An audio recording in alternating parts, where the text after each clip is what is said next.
Dear student, as you all know, all the things have some name. और इन noun को हमने different gender में divide भी किया है.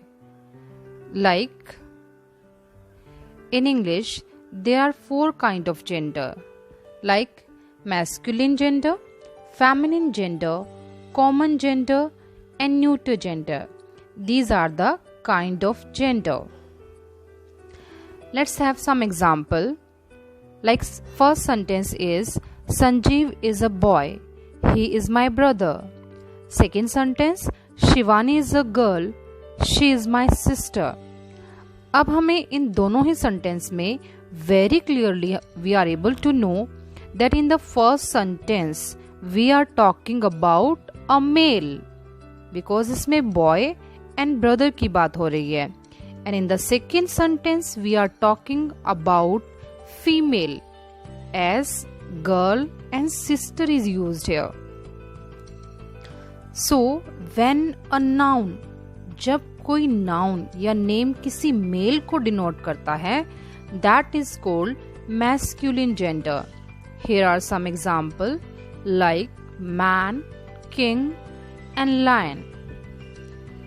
When a name denote a female, जब हमें किसी फीमेल के बारे में पता चलता है किसी नेमिंग वर्ड से, that is called feminine gender, like woman, queen and lioness. There are so many noun words जो मेल और फीमेल के लिए दोनों के लिए ही यूज होते हैं, like doctor, student, player. When ma'am is saying doctor, तो हम वो मेल और फीमेल दोनों के लिए ही यूज कर सकते हैं. As in the same way, student and player also. Like Mr. Gupta is a teacher, Mrs. Gupta is a teacher. So in the both sentence, I have used the word teacher. Either it's for the male also and the female also. So teacher is a common gender. Same way, there are so many noun words that are called neuter gender. अब बहुत सी चीजें ऐसी हैं जो non living है but उनका फिर भी कोई ना कोई नेम होता है, like tree, table and pen. बेटा ट्री तो वैसे हमें ऑक्सीजन देता है, एज वी नो कि हमें ये इनहेल और एक्सेल दोनों करता है, but it is counted as a non living thing. Table and pen also. So जो चीजें नॉन लिविंग थिंग्स हैं, they are called neuter gender. Like Sanjay has a ball, Vani has a book. So ball and book, they both are non living thing and they are neuter gender.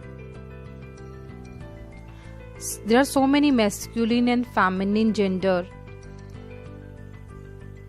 So I hope gender are clear to you. हम जो masculine gender है उसको feminine gender में कैसे change करते हैं, like हम father के place में mother use करते हैं feminine में, son is a masculine और हम feminine के लिए daughter use करते हैं. Same way brother for the boy, sister for the girl and man and woman also. So many words are there जो हम मेल के लिए डिफरेंट और एंड फीमेल्स के लिए डिफरेंट यूज करते हैं. So I hope gender are clear to you. Thank you beta for watching the video.